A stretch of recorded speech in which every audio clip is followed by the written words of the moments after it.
Bismillahirrahmanirrahim. Assalamualaikum warahmatullahi wabarakatuh. Alhamdulillah rabbil alamin, wassalatu wassalamu ala asyrafil anbiya'i wal mursalin wa ala alihi washabihi ajmain, amma ba'du. Alhamdulillah, pada kesempatan hari ini kita bisa berjumpa kembali dan bisa belajar bareng dalam ilmu ulumul Quran. Dan tentu saja sebelum itu kita bersolawat serta salam kita kepada baginda Nabi besar kita Muhammad SAW. Semoga kita mendapatkan syafaatnya dan semoga kita bisa berjumpa dengan beliau di akhirat nanti kelak. Oke, pada sesi ulumul Quran pada sesi kali ini kita akan membahas tentang an-nasikh wa mansukh. Apa sih nasikh wa mansukh? Kita akan ulas, kita akan belajar bareng, dan mohon kalau ada kesalahan, ada yang kurang benar, tolong diluruskan dan juga diingatkan karena kita masih sama-sama belajar.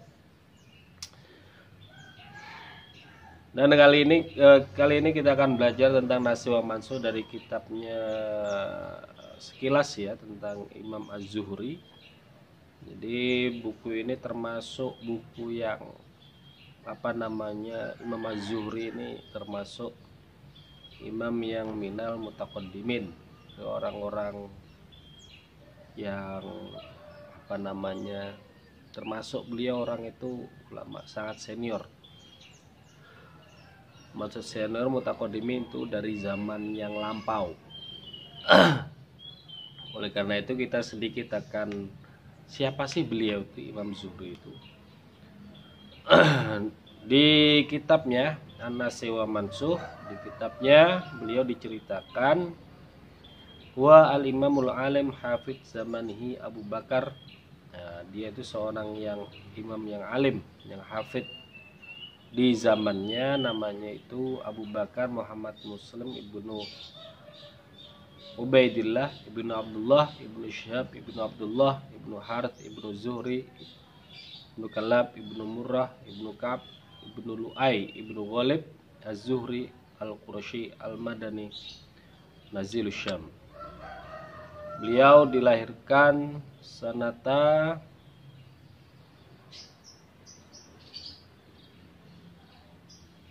ihda wa khamsina minal hijriyah asyarifah. Beliau lahir tahun 51 Hijriah. Bayangkan 51 Hijriah, dan beliau itu termasuk at-tabaqah ats-tsalitsah minat tabi'in. Ya, termasuk dari kalangan tabi'in al-huffaz. Jadi termasuk golongan tabi'in, dia di seorang yang huffaz. Nah, tabaqahnya ini panjang lagi nanti penjelasannya. Qurawiya. Jadi beliau itu banyak meriwayatkan Sahal ibnu Sa'ad, Anas ibnu Malik juga banyak beliau meriwayatkan. Dan juga yang menceritakan dari beliau adalah Atha ibnu Rubah, Umar ibnu Abdul Aziz, Amr ibnu Dinar. Seorang muhadis, banyak muhadis yang mengambil dan juga meriwayatkan dari Imam Az-Zuhri, sekelas Anas bin Malik, dan juga sekelas Umar ibnu Abdul Aziz. Beliau itu termasuk, berarti Imam Az-Zuhri ini termasuk orang-orang yang istimewa. Beliau orang-orang yang hufat, orang-orang yang dipercaya, ulama-ulama besar, dan termasuk juga dalam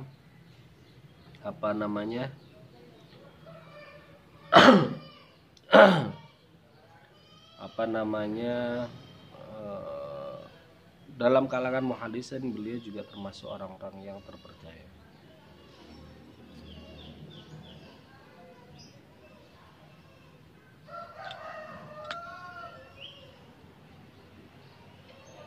Jamal Quran fi thamanina lailatan wa kana yaktubu kullu ma sami'a wa kana awwalu man dawana fi ilmi hadis wa ghurab. Jadi beliau itu ikut Beliau mengumpulkan Al-Quran itu apa namanya, Tsamanina lailatan, dalam 80 malam. 80 malam itu kira-kira 3 bulan lah. 3 bulan. Wa kana yaktubu kullama sami'a wa kana awwalu man. Beliau selalu menulis apa yang didengarkan dari Al-Quran, lalu dikumpulkan dalam Al-Quran. Jadi kalau zaman dulu nggak kayak zaman sekarang. Kalau zaman sekarang kan Al-Quran sudah tersedia, sudah apa namanya, sudah tercetak. Kalau zaman dulu tidak. Zaman dulu itu belum ada cetakan Al-Quran, dan Al-Quran itu dihafal lalu ditulis, lalu dikumpulkan dalam waktu 3 bulan tersebut oleh Imam Az-Zuhri. Menulis, menghafal Al-Quran, menulis dan seterusnya. Tapi apa namanya, Al-Quran tersebut beliau tulis dan dikumpulkan dalam waktu 3 bulan. Wakana, dan beliau itu termasuk orang-orang yang pertama kali menuliskan atau mendokumentasikan dalam ilmu hadis. Wa ghairuh, dan selain ilmu hadis ternyata juga termasuk. Digambarkan bahwasanya beliau itu orang-orang yang termasuk orang zuhud dan orang-orang yang taat dalam beribadah. Ibadahnya luar biasa, zuhudnya luar biasa, dan seterusnya. Jadi beliau itu termasuk orang-orang yang alim, yang zuhud. Nah, zuhud itu apa sih? Zuhud itu adalah termasuk orang yang memiliki dunia. Kalau zaman dulu kan dunia nggak terlalu, dia nggak cinta dunia, hanya meninggalkan hanya sekedarnya untuk bisa menjalani sehari-hari dengan sederhana. Nah, itu makna zuhud. Dan zuhud zaman sekarang berbeda lagi. Kalau zaman sekarang itu ada pergeseran. Kalau misalnya kita lihat, jadi zuhud itu meskipun punya uang 100.000 dengan punya uang 10.000 itu sama aja rasanya. Tidak berlebih-lebihan. Kalau uang 100.000 diganti 10.000 ya biasa aja, nggak merasa kehilangan, nggak merasa ketun dan seterusnya. Jadi meskipun genggaman dunia itu digenggam di tangan, tetapi tidak dimasukkan di hati, cukup di tangan aja, tidak dimasukkan di hati. Nah, salah satu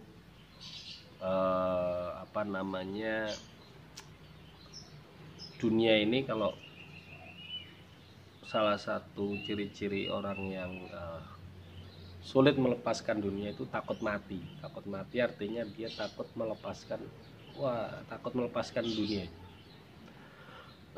Dan kita lihat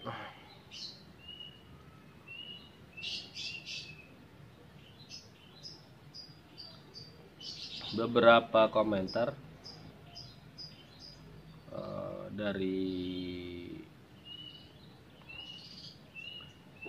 kita lewatkan saja.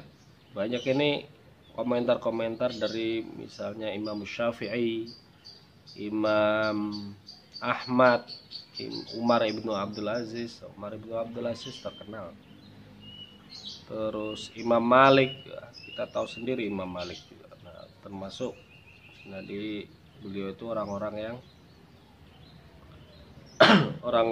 termasuk beliau orang yang luar biasa. Lalu kita lanjut ke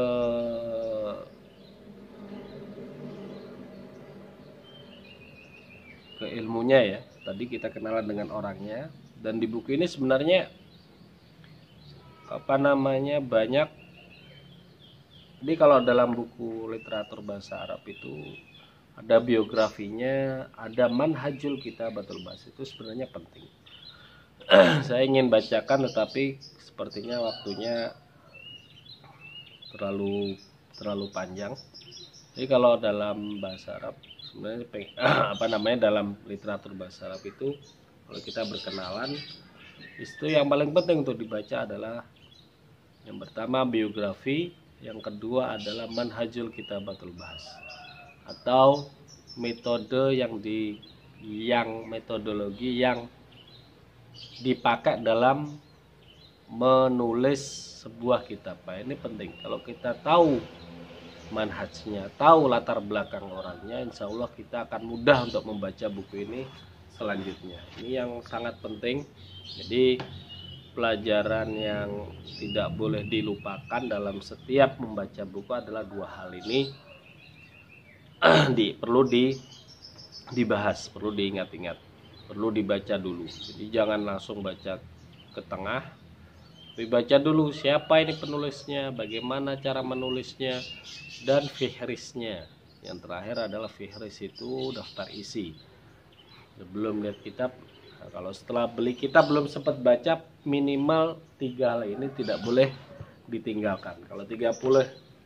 Kalau sudah baca ini mau gantung di lemari, nah itu insya Allah baru kita kalau pengen nyari apa, ternyata di kitab ini, saya ingat di kitab ini ada, karena sudah dibaca fihrisnya sebelumnya.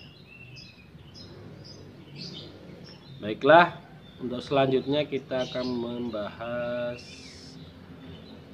qawaidu wa fawaid finnas. Apa sih an-nasku fil lughal arab wa istilahil ulama? Jadi secara bahasa, kalau di kitab-kitab biasanya kan kita bisa secara bahasa dan juga secara istilah. Kenapa sih secara bahasa? Bahasa itu lugotan, kalau lugotan wa istilahan. Lugotan itu masih berbentuk kata yang biasa digunakan dalam keseharian atau kata yang sering kita dengar. Nah, kalau misalnya sudah dalam kata ini, maknanya banyak sekali. Kalau antum buka Lisanul Arab 17 jilid, itu makna satu kata itu bisa bermacam-macam karena budayanya berbeda di Arab. Oleh karena itu, setelah katanya biasa kita lugotan sudah selesai, baru setelah itu istilahan. Istilahan itu apa sih? Istilahan itu adalah pengertian yang dipakai untuk menggambarkan apa yang ingin kita pelajari. Jadi lugotan wa istilah secara bahasa bebas, tapi istilah sudah terikat dalam satu konteks tertentu. Karena itu disebut dengan istilahan. Jadi istilah seperti halnya as-sunnah, sunnah secara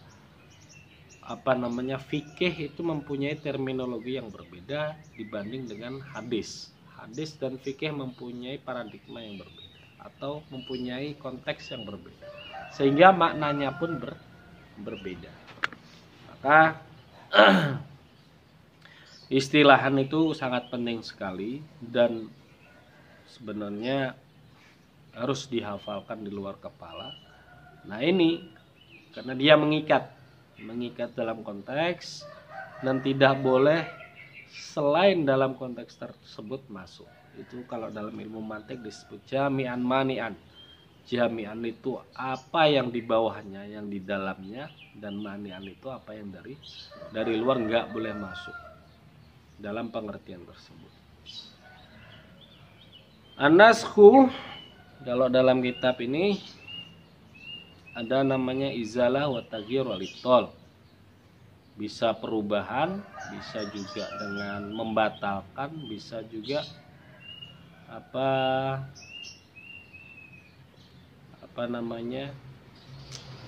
membiarkan. Terus yang kedua ada an-naqul at-tahwil wal musyabah. Ada yang juga ada perpindahan maknanya, an-naqlu wat tahwil. Tahwil juga sama switch atau memindah, atau switch bisa juga. Wal musyabahah, ini bisa juga menyamarkan atau meniru-niru atau mirip-mirip.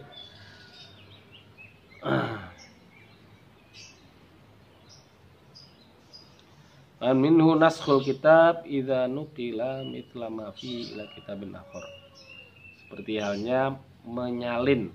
Nah, kalau ini cocoknya menyalin dari satu kitab ke kitab lain, atau menulis dari satu kitab ke kitab lain. Ini namanya an-naskhu juga bisa.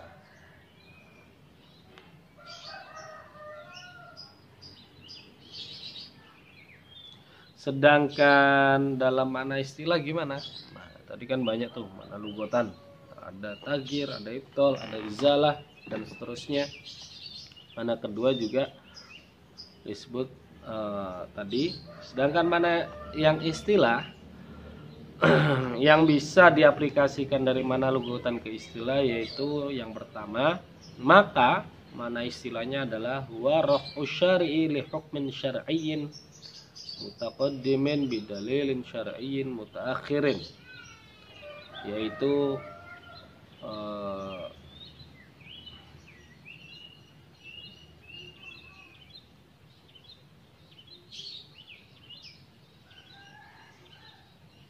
maksudnya adalah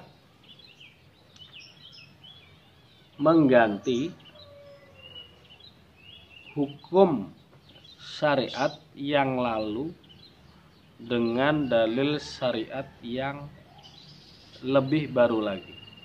Ini maksudnya mengganti, jadi mengganti hukum syariat yang sebelumnya sudah ada dengan hukum syariat yang baru. Jadi hukumnya ya, rafu syar'il hukmin syar'iyyin mutaqaddimin bil syariat.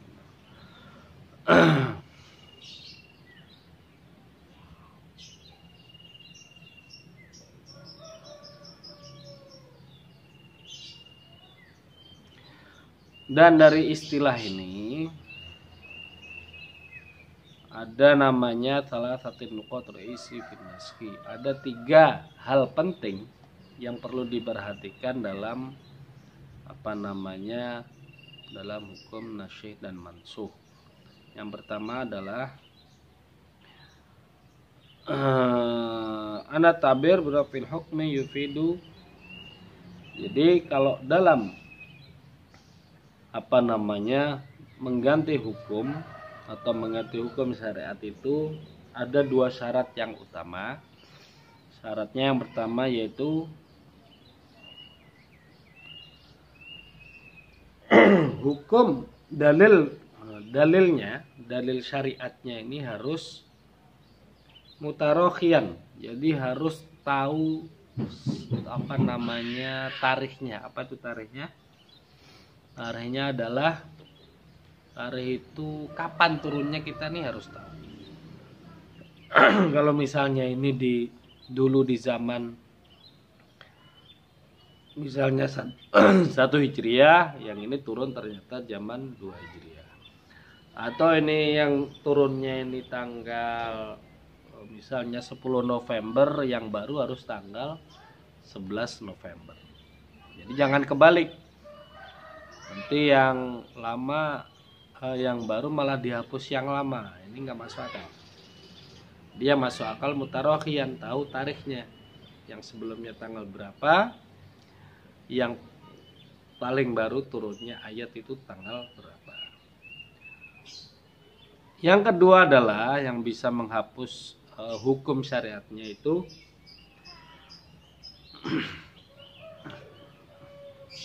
maaf, ini yang lainnya. Nah,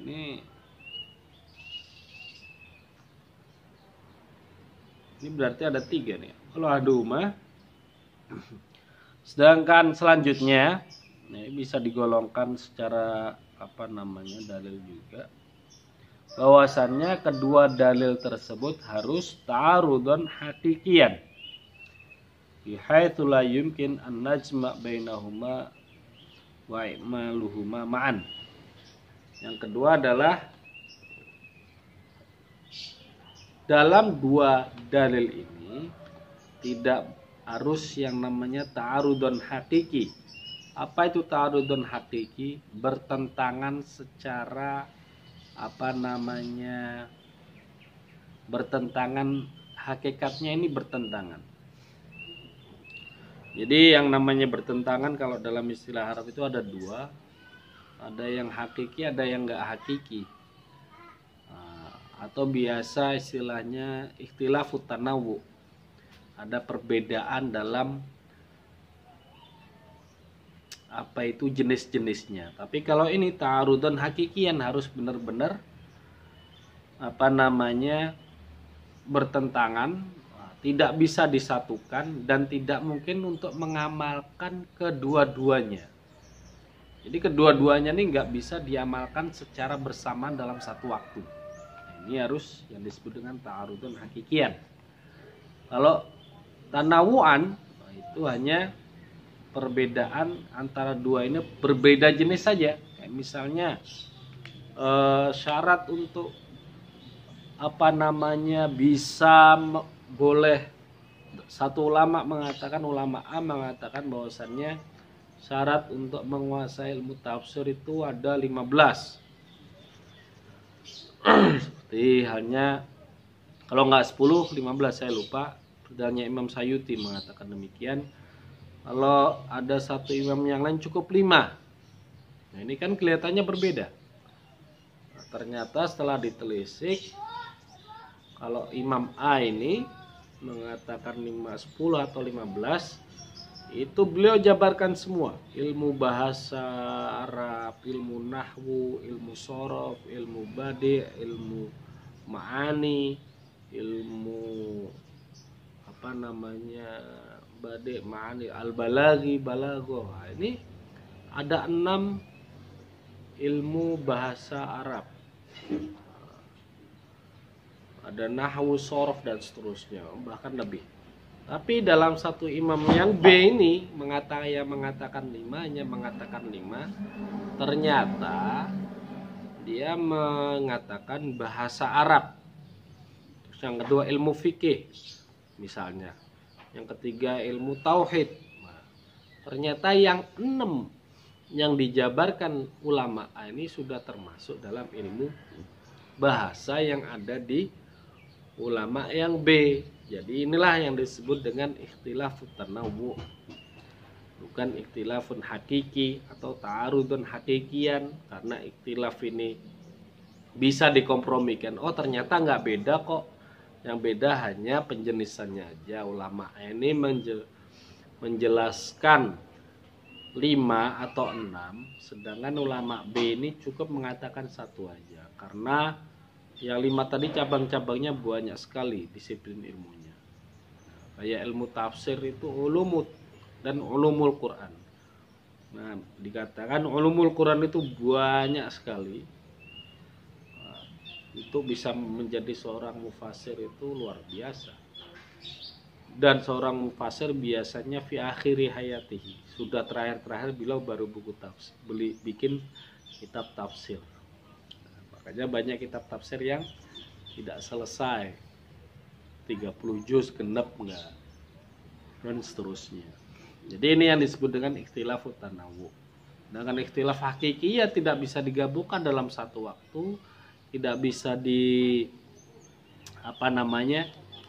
tidak bisa dikerjakan dalam satu waktu, tidak bisa digabungkan antara dua dalil ini. Kayak yang tadi masih bisa digabungkan, kalau ini nggak bisa digabungkan, bertolak belakang. Ini yang disebut dengan ikhtilaful ta'arud dan hakikian. Nggak mungkin dikumpulkan dalam satu waktu dan juga mengerjakannya dalam bersamaan. Jadi kalau misalnya membasuh, yang satu dalilnya membasuh kepala, membasuh rambut, yang satu mengatakan haram membasuh rambut. Nah ini nggak bisa disatukan. Mana yang lebih benar, membasuh atau tidak membasuh ketika wudhu? Contoh, ini hanya contoh. Jadi tidak dikerjakan dalam satu waktu. Ini disebut dengan ta'arud hakiki.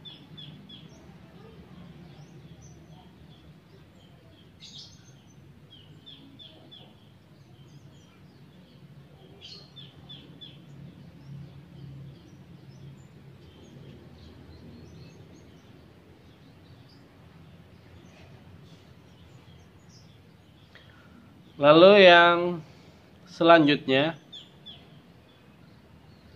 Wah, nuktanya banyak juga ya. Ada yang kalau di sini disebutkan 3 tapi bercabang. Yang selanjutnya yaitu la yatawajjah illa ilal hukmi. Jadi yang disebut nasikh dan mansukh itu tidak ada kecuali hanya permasalahan hukum syariat.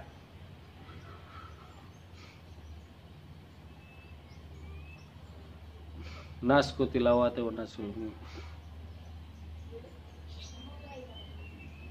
Nah, jadi hanya pada nasikh dalam hal hukum syariat, hanya hal itu saja. Lalu selanjutnya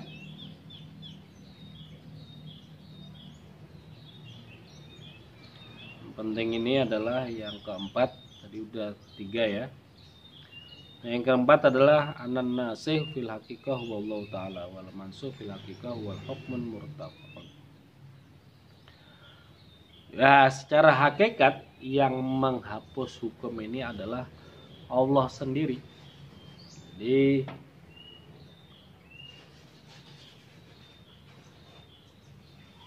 Allah Subhanahu wa taala yang menurunkan ayat, yang beliau sendiri yang menghapusnya dengan hukum yang lebih baik. Wallahu taala. Lalu sekarang hukum nasikh. Nah, hukum nasikh ini gimana?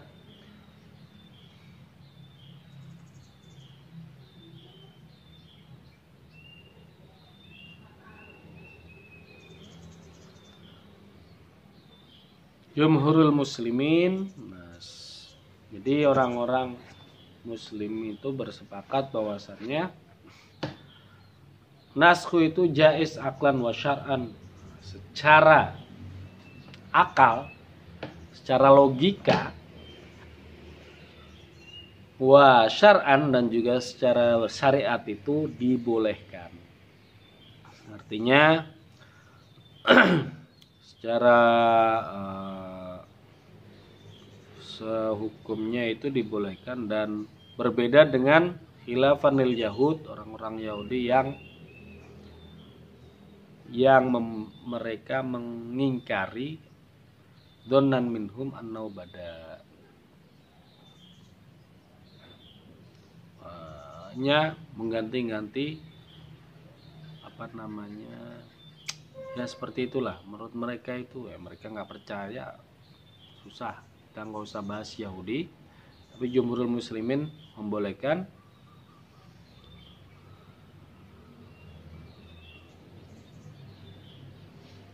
Wa jumhurul ulama aidon ala anan naskha waqi' fi syariah al-islamiyah bil fi'li.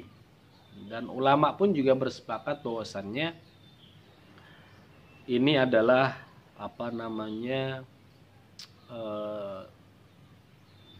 waqi'iyan, artinya ya telah terjadi di dalam sejarah hukum, dan itu pun diperbolehkan.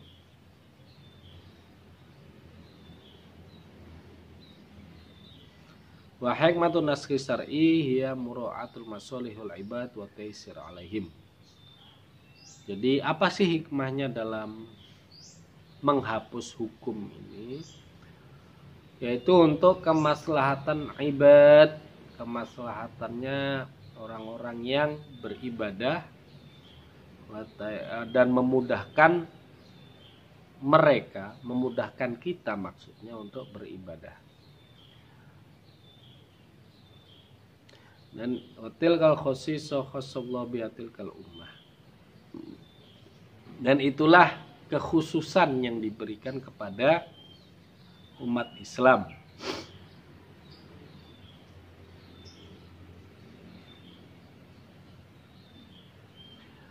Wa ma kana maslahatan amsi yajuzu ayyakuna mafsadatal yaum. Boleh jadi yang sebelumnya itu adalah kemaslahatan, itu bisa menjadikan mafsadatal yaum, boleh jadi menjadikan kita itu sebagai kerusakan di hari ini, karena zaman lampau dengan zamannya sekarang itu berbeda. Wa khilafuhu maslahah, dan kebalikannya itu menjadikan sebuah maslahah.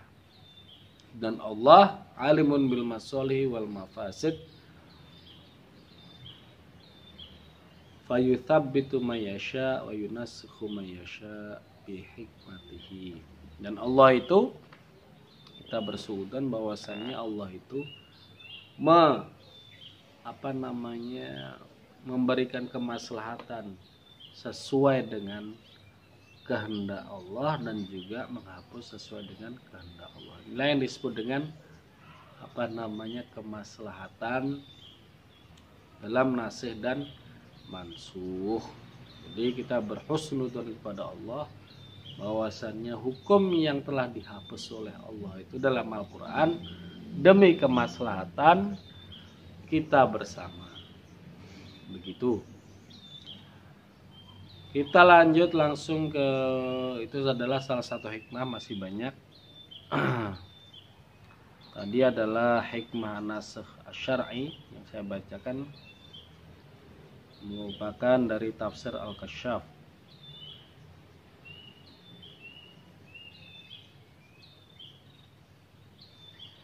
Al-qaidah ats-tsaniyah anwa'un naskhil waqi' fil Qur'an.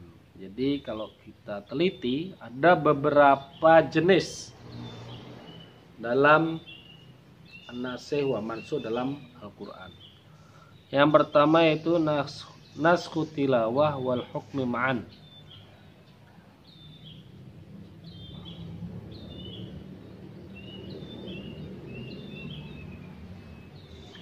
Naskhu tilawah wal hukm ma'an. Jadi tilawah dan juga hukumnya itu sama-sama hilang. Ini jenis yang pertama. Jadi tilawahnya dan hukumnya pun berbeda, hilang.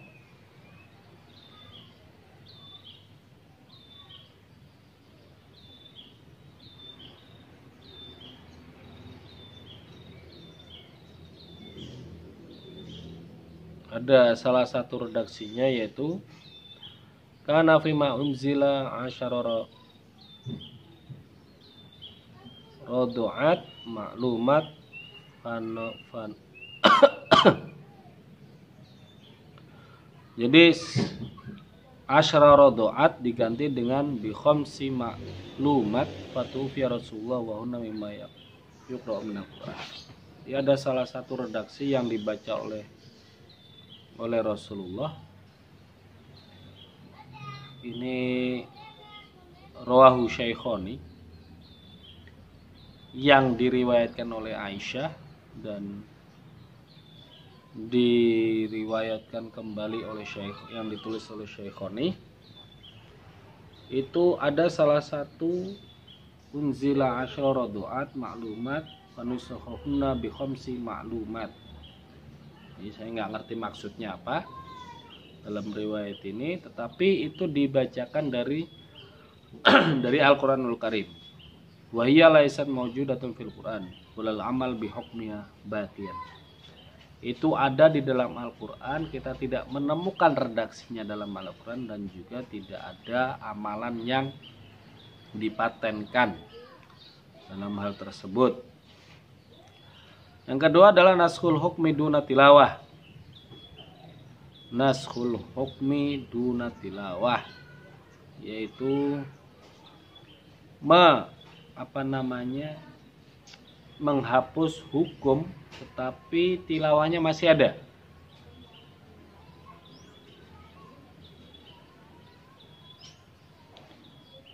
Wa alladhi ulifat fi kutubun nasikh wal mansukh minha qaulu ta'ala wa 'alal ladzina yutiquna fidyatun ta'am miskin, surat Al-Baqarah ayat 184.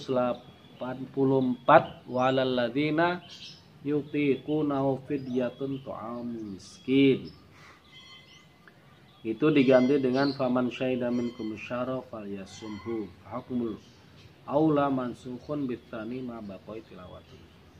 Jadi hukum yang ada di surat Al-Baqarah, walal ladzina yutiquna fidyatun ta'am miskin, mengasih fidyah dalam ta'am miskin, itu diganti dengan Faman syahida bikum syahra falyasumhu.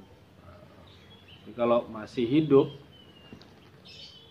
ketika berjumpa dalam syahr Ramadan, falyasumhu, maka harus berpuasa. Ini dalam konteks hukum apa? Ini saya sendiri juga belum mempelajarinya. Nah, mengasih fidyah ini kenapa dan harus ganti dengan syari yang lain. Yang jelas hukum Al-Baqarah 184 diganti surat Al-Baqarah 185. Yuk. Jadi yang penting di sini tilawahnya itu masih tetap ada meskipun hukumnya telah diganti.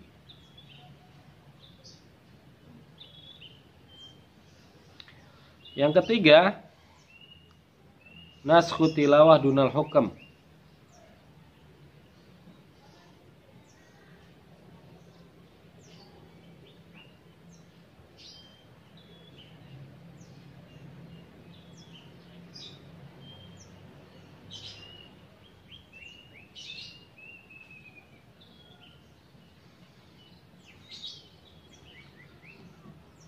Yang ketiga adalah naskhu tilawah dunal hukum. Jadi tilawahnya itu dihapus, tilawahnya itu tidak ada, tetapi dunal hukum, naskhu tilawah dunal hukum,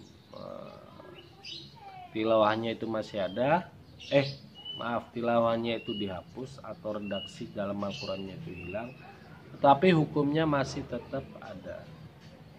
Wadzalika mithlu riwayah allati sahhat an